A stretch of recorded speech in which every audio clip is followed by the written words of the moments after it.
Salutations étrangers, bienvenue dans cette vidéo spéciale où il va y avoir du sel. En effet, on va parler de Dragon Ball Super et 6 raisons de ne pas aimer ou de détester Dragon Ball Super. C'est parti, générique.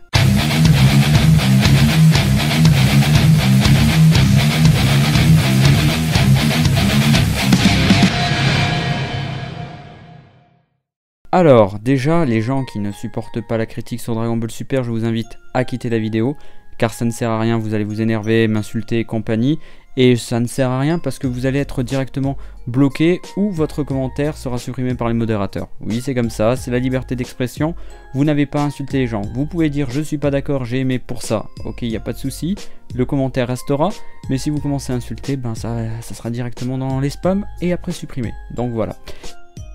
Ceci étant dit, il faut parler vraiment franchement, j'adore Dragon Ball et Dragon Ball Z. Pour moi, ce sont des œuvres majeures du shonen qui ont permis à l'heure actuelle que les shonen existent. Donc pour moi, ce sont d'excellents mangas, même s'ils ont des défauts. Ils ont certains défauts d'écriture et autres, mais ça reste des classiques et je les recommande fortement. Bien entendu, je parlerai aussi de Dragon Ball GT, qui pour moi n'est pas parfait, loin de là, mais qui quand même a de très bons côtés et qui mérite quand même d'être vu. Et n'oubliez pas, il y aura 6 raisons de détester Fairy Tail bientôt et d'autres vidéos, donc n'oubliez pas de vous abonner et d'activer la cloche. Mais bon, si vous avez cliqué, je sais très bien que c'est pour avoir le sel, pour avoir les effets négatifs et avoir le seum. Donc je vais vous le donner. C'est parti mon kiki. Première raison de ne pas aimer ou de détester Dragon Ball Super, c'est la raison la plus simple au monde. C'est une pompe à fric et pas une réelle suite. Et ouais, parce que bon, avec toutes ces transformations, tous ces personnages et autres, c'est bien pour faire des DLC pour des jeux vidéo, pour vendre plein de poupées avec différentes couleurs. Oui, parce que bon, changer juste la couleur des cheveux, bah excusez-moi, c'est pas ultra compliqué, c'est pas très recherché au niveau du design des personnages. Et en plus, bon voilà, les transformations sont dignes des purs nanars.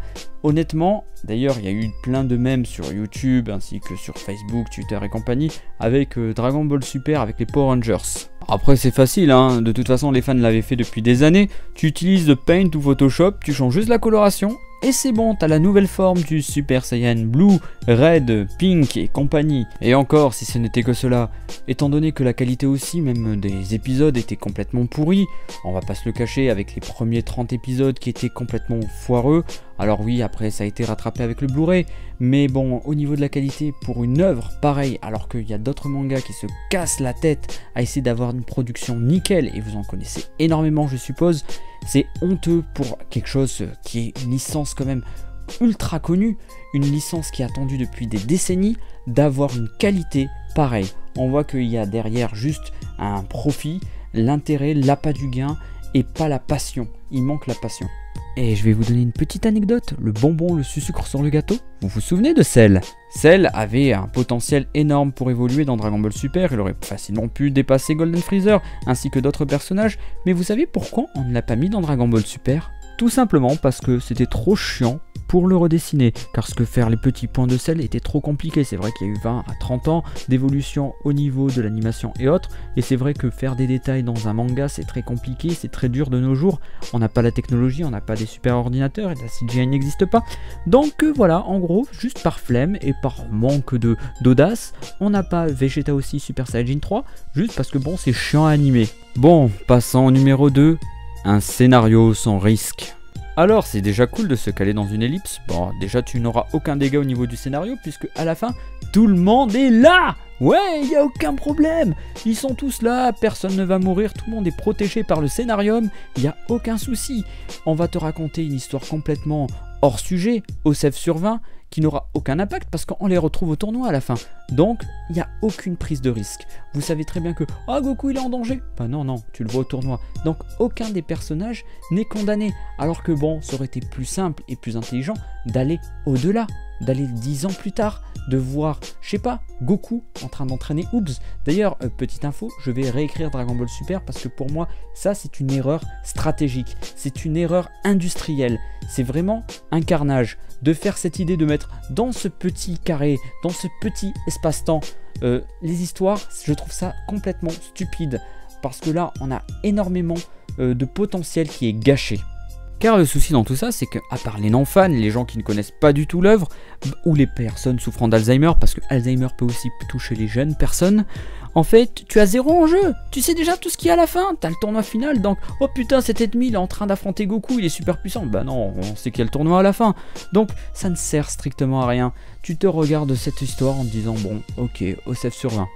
Numéro 3, la déchéance des persos que tu aimais. Tant qu'on y est, autant raconter n'importe quoi, autant dénaturer des personnages qui ont mis des années à se construire, changer complètement leur personnalité, ou les lobotomiser. N'est-ce pas Videl, hein? Tu n'as plus de caractère, tu ne sers à rien. Et c'est parti pour les exemples les plus what the fuck. Vegeta qui change complètement de personnalité, qui s'humilie complètement, le prince Saiyan qui fait n'importe quoi, qui accepte de fusionner et autres, alors qu'à la base le mec il avait sa fierté, il était prêt même à mourir au lieu de faire cela. C'est dans les lignes de Dragon Ball Z, hein, ce que je dis là, je n'invente rien, vous avez qu'à relire l'œuvre et vous verrez que quand tu lis Dragon Ball Z et qu'après tu enchaînes avec Dragon Ball Super, il y a plein d'incohérences, tu ne comprends plus, tu te dis merde c'est les mêmes personnages ou ils se sont fait tuer et on les a clonés, on a créé des clones qui avait un petit problème au niveau du cerveau, il y a eu un petit souci, je sais pas quoi. Piccolo qui continue sa déchéance de plus en plus de Namek, il est devenu maintenant babysitter. Bon après bientôt il sera, je sais pas, femme de ménage aussi pour Gohan, hein. Ah ouais, tant qu'on y est, on va parler de Gohan. Vous vous souvenez de Gohan, Ultime, ce personnage qui avait une certaine classe, une certaine aura, et même dans l'ellipse, hein, à la fin, il était daron, on voyait qu'il avait quand même encore son potentiel, il n'était pas non plus une victime. Là, on l'a habillé un peu comme un supporter de foot, hein, le tenu un peu merdoc là, et en même temps, on l'a transformé en victime.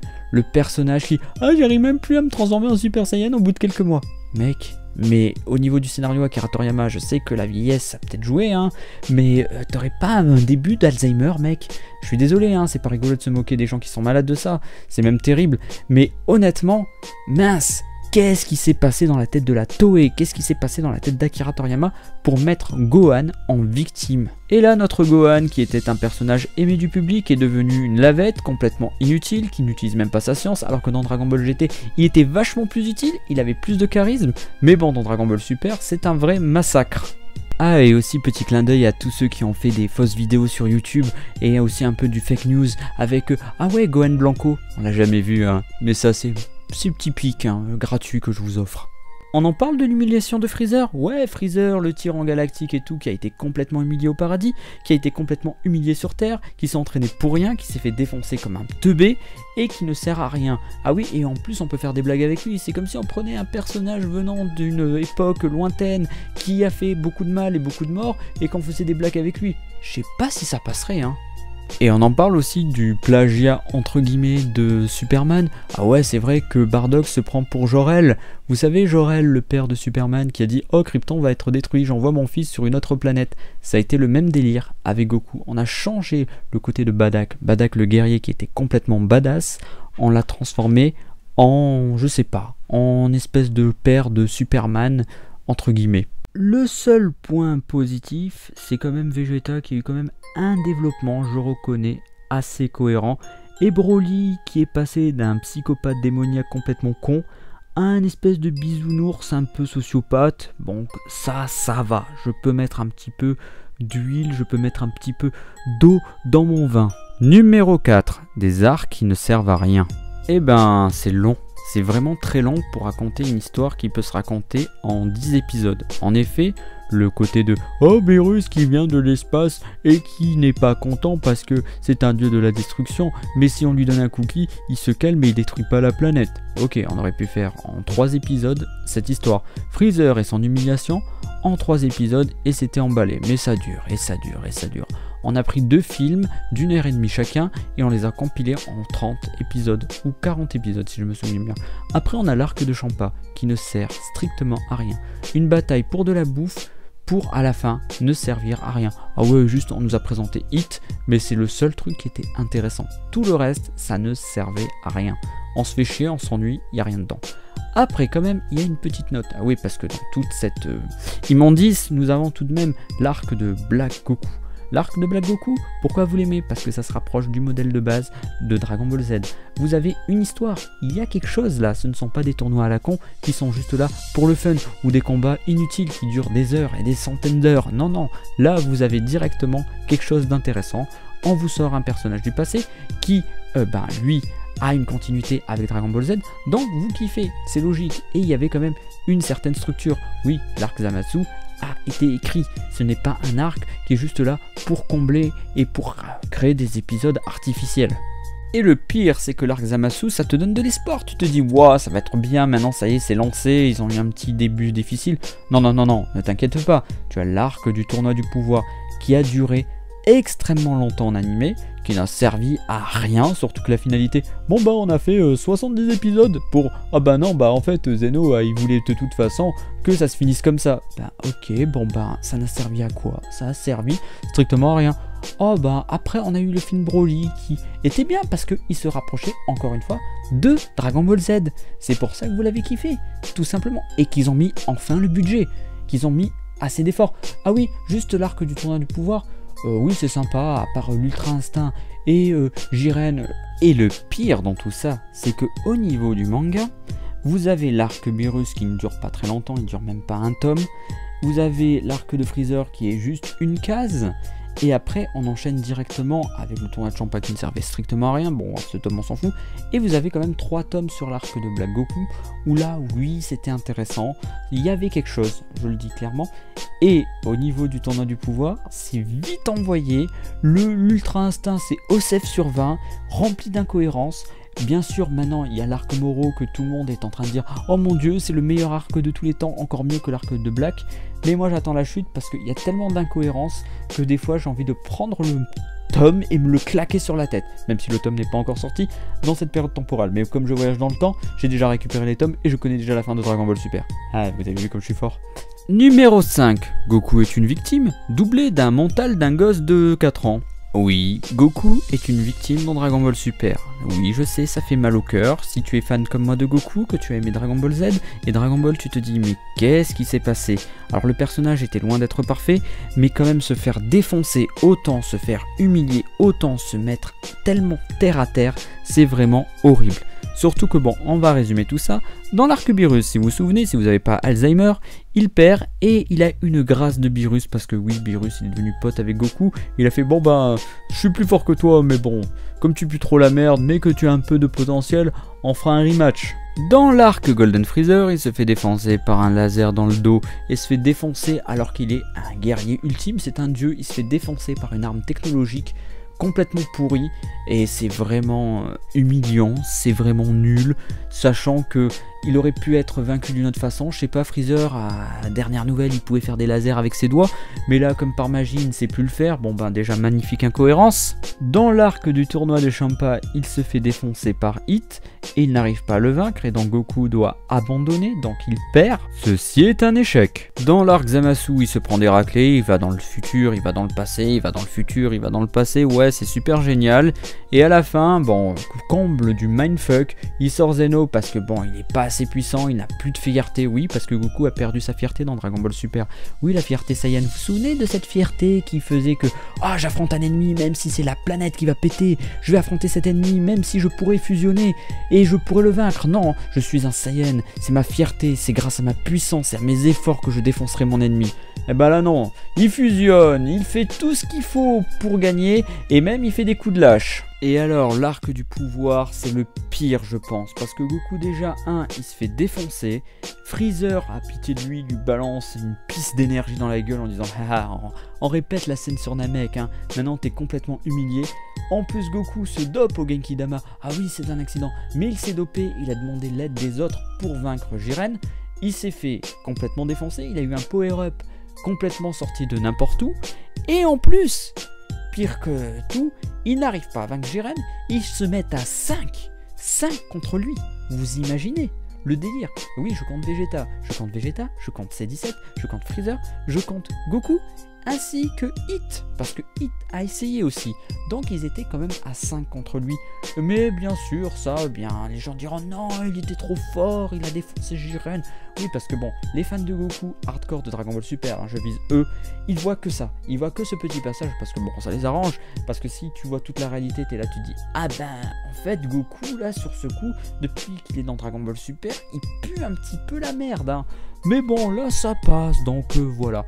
Mais c'est pas fini parce que notre Goku, il aurait pu juste arrêter là. On aurait pu se dire que Dragon Ball Super c'est une satire de Dragon Ball Z, où Goku il était toujours là, super fort, super intelligent, qu'il arrivait à nous sortir des situations les plus what the fuck. Depuis Dragon Ball Z, il a toujours été là. Et que bon, c'était une satire pour retourner la situation. Et pourquoi pas mettre Vegeta en avant? Ça aurait été très bien de pour une fois changer de héros et que ça soit Vegeta qui sauve les bails. Mais bon, c'était trop compliqué, il fallait faire de l'écriture, il fallait réfléchir, et que bon, ça prenait trop de temps. En effet, on va parler de la zone qui fâche, Goku qui a l'âge mental d'un enfant de 4 ans.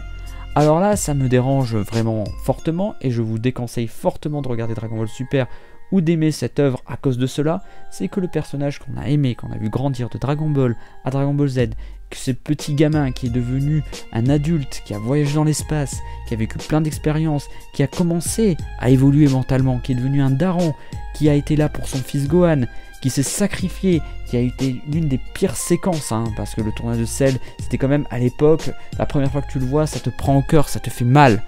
Mais bon, ça, c'était avant Dragon Ball Super. Là, on n'a même plus le Goku de la saga Buu qui était là, qui avait trouvé l'idée de la fusion, qui était là, qui disait ouais, les jeunes, ils doivent s'occuper de la Terre, il n'y a pas que moi, je pense à l'avenir de la Terre. Il y avait plein de choses comme ça, où on avait un Goku qui donnait envie. Ce Goku-là, on l'aimait parce que ce Goku-là avait évolué. Mais là, d'un coup, on s'est dit, bon, la Toei Animation ainsi que Akira Toriyama ont décidé de faire Dragon Ball Super pour les enfants. Bien que, on va le voir très vite, c'est pas vraiment le cas parce qu'ils ont rétro-pédalé, étant donné que les enfants qui ne connaissaient pas la saga, ils pouvaient regarder plein d'autres choses. Il y a énormément d'autres mangas, il y a énormément d'autres animés qui sont vachement plus intéressants et qui sont plus pour un public de leur âge. Mettre un mec de 40-50 ans avec l'esprit d'un enfant de 4 ans, ça ne passe pas.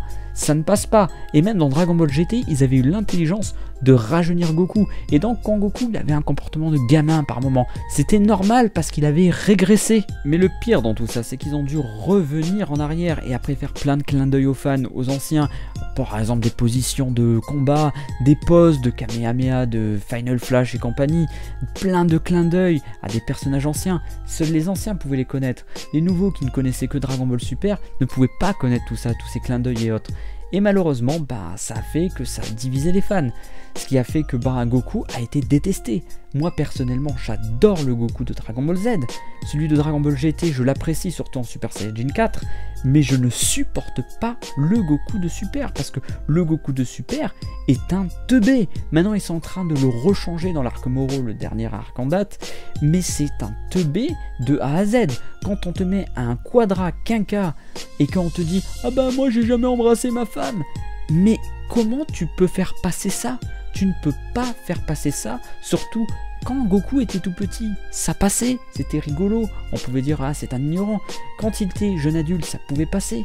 Mais maintenant, ça ne passe pas. C'est même humiliant. Ça te fait passer Goku pour un imbécile. Surtout que quand tu vois la scène où Mei est en train d'être embrassée par Trunks pour lui donner le senzu, cette scène-là n'aurait jamais dû exister. Elle existe dans l'anime et dans le manga. Oh, mais ça fait rire les gens. Ou le coup de « Oh, Bulma, tu es malade. Je sais pas, mec, t'as eu 2 gosses. Alors je comprends que Goten, tu l'as pas vu, mais Gohan, t'as été là pendant le processus. Et je pense que Chichi, elle a dû avoir du ventre. Donc logiquement, ça ne passe pas. Ça fait de Goku un attardé, un imbécile, une personne complètement indigne d'être un héros. On peut rendre un héros con, on peut lui faire des bourdes, et Goku en faisait, mais ça allait, ça passait. Mais là, le faire régresser comme ça ne marche pas. Il aurait fallu utiliser Dragon Ball Super et lui exploser le cerveau. Là oui, mais bon, il serait déjà mort. Mais voilà, c'est complètement dommage. C'est pour ça aussi que dans ma réécriture, je mettrai en avant aussi ce point-là, où Goku, normalement, aurait pas dû avoir ce rôle-là d'enfant, il aurait dû avoir le rôle qu'il avait de base, et on aurait dû avoir des personnages secondaires comme Goten et Trunks, comme Pan, comme Oob, qui auraient pu jouer ce genre de rôle, qui auraient pu toucher cette nouvelle génération, et les anciens auraient été contents, et les nouveaux venus auraient été contents, et ça aurait plu à tout le monde. Mais là, utiliser le matériau de base, qui est de Goku, qui est un ancien, qui est super connu, et de le rajeunir mentalement, et pas physiquement, ça ne marche pas, c'est une erreur d'écriture monumentale. Et enfin le dernier, alors que je pourrais encore citer une tonne de points, numéro 6, les échelles de puissance ne sont plus respectées. Alors là, c'est du n'importe quoi, il y en a des tonnes, je pourrais écrire un pavé, mais j'ai une putain de flemme parce que je commence à fatiguer de faire cette vidéo. On en parle du Goku Super Saiyan Blue versus C17 qui sont à égalité alors que Goku s'est fait chier 20 ans à s'entraîner comme un malade et qu'il est mort ou vivant, il s'est entraîné pour obtenir cette puissance. Et t'as C17, le cyborg qui était un Super Saiyan Echo++, qui évolue en affrontant des braconniers et qui arrive au même niveau qu'un dieu. Ça ne passe pas, ça n'est pas logique, ce n'est pas plausible. Ou encore d'autres combats, juste Jiren versus Tortue Géniale, oui c'est canon malheureusement, ça ne passe pas et il y a plein d'écarts de niveau, on ne comprend pas, il y a des moments, il y a des personnages, ils ont des level up de malades, et d'un coup ils puent la merde, et ainsi de suite. Restez cohérent, je sais pas, il faut savoir écrire, je ne comprends plus ce manga. Au ce niveau-là, c'est vraiment, j'ai envie de gerber là, je suis pas bien, j'ai envie de sortir, d'aller à la plage, de regarder les oiseaux chanter, que de regarder ça. C'est pas le manga que j'ai aimé, ce n'est pas ce manga qui me fait rêver, qui me fait enchaîner des fois d'un coup tous les épisodes de Dragon Ball Z Kai. Non, non, là c'est un manga qui malheureusement tu le vois une fois déjà tu te sens pas très bien, mais si tu enchaînes plusieurs fois, ça devient littéralement de la souffrance, c'est de la torture, on pourrait utiliser ça pour torturer les gens. Tu enchaînes quelqu'un sur une chaise et tu lui fais tourner en boucle Dragon Ball Super, le mec à la fin il dit c'est bon, achevez-moi, j'en peux plus. C'est à ce point là, alors que vous avez des mangas comme Code Geass, Full Metal et j'en passe, que vous pouvez enchaîner. Et même vous pouvez découvrir des détails et dire ah mais mince, ça c'est vrai, il y avait ce détail là et tout ça. Alors que dans Dragon Ball Super, vous enchaînez.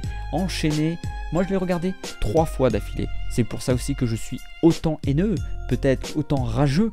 C'est juste que je vois de plus en plus les défauts. À chaque revisionnage, je me dis mais putain, mais pourquoi ils ont mis ça? Pourquoi ils ont mis ça? Pourquoi ils ont mis cet arc? Pourquoi ils ont mis une tétine à Vegeta? Une putain de tétine à Vegeta. Ah oui, parce que c'était rigolo. Mais putain, comment vous pouvez pas respecter les personnages? C'est comme si demain vous alliez pisser sur les ossements de Krillin. Et sûrement il doit avoir des ossements ce mec là. Cette vidéo est finie. Ouf, on n'en parle plus Dragon Ball Super. Adieu, Vadareto Satanas. Maintenant, je vous invite à vous abonner, à lâcher le petit like de l'amour qui tue. Et je vous dis à très vite pour de nouvelles vidéos. Bon, cette vidéo est finie. Maintenant, je peux mettre mon message pour les quelques gens qui restent, parce que la plupart des gens ne seront pas restés jusqu'au bout. C'était fait exprès, j'ai fait une durée longue pour en fait m'amuser, pour faire chier les gens, tout simplement. Mais c'est ma dernière vidéo en contact avec YouTube. Donc oui, cette vidéo signe la fin de la chaîne. Oui, la chaîne est finie. C'est la mort pour la chaîne. C'est fini. C'était septembre. J'avais mis la date butoir. Nous n'avons pas réussi. Je n'ai pas réussi à plaire aux gens. Maintenant, je les emmerde. C'est la nouvelle version. C'est-à-dire que personnellement, maintenant, la chaîne est tirée pour moi.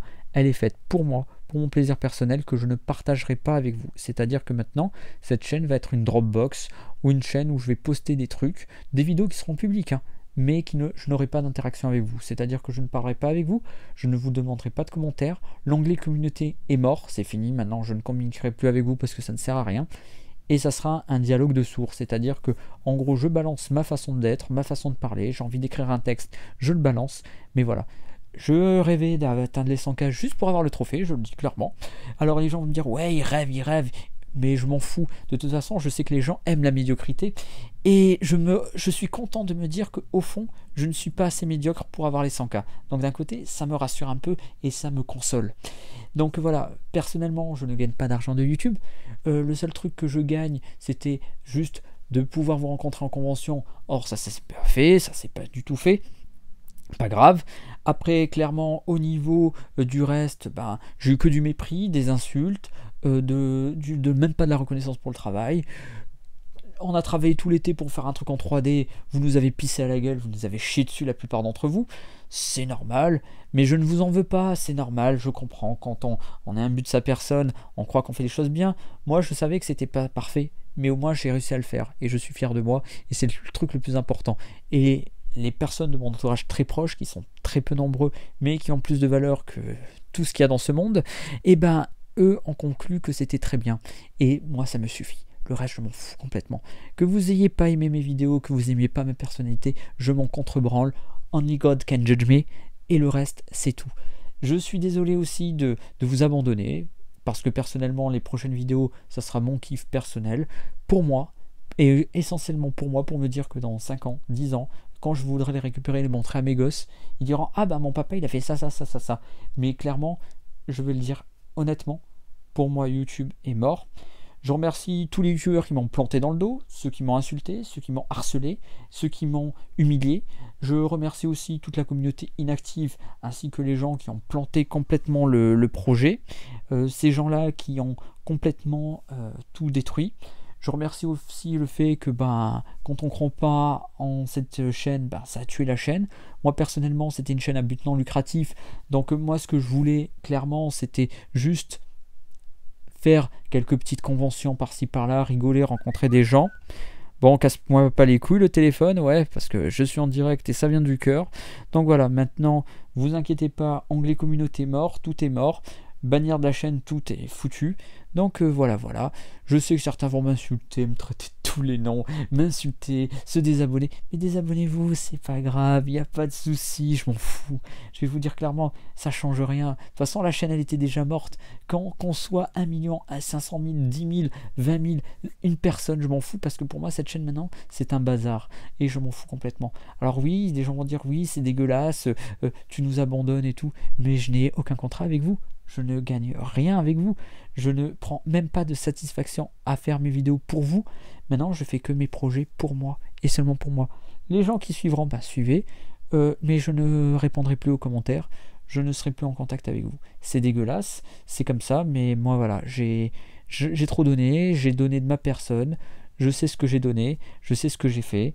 Et voilà. Après, personnellement, je n'ai rien à me reprocher. Je n'ai rien à me dire. Et voilà. Vous pouvez m'insulter en commentaire, je ne lirai pas ces commentaires. Et c'est ça qui est génial. Sur ce, je vous souhaite une bonne continuation tout de même, à ceux qui m'ont suivi jusqu'au bout. Je vous souhaite une bonne continuation, une bonne vie pour la plupart, parce que je pense que c'est un adieu. Et voilà, prenez soin de vous et profitez de la vie. Maintenant, cette chaîne, je pense qu'elle est condamnée complètement, elle est morte. Mais bon, voilà, j'ai envie de dire, elle aurait pu marcher. C'est dommage, hein, je le dis clairement, moi j'aime bien avoir des projets qui marchent. Mais voilà, et persévérer dans un truc mort, hein, c'est comme essayer de ranimer un cadavre, hein. Au bout d'une semaine ou deux, il commence à puer un peu la merde. Donc voilà. Donc bisous, sayonara, adios, et les rageux, un petit doigt là où il faut. Bisous.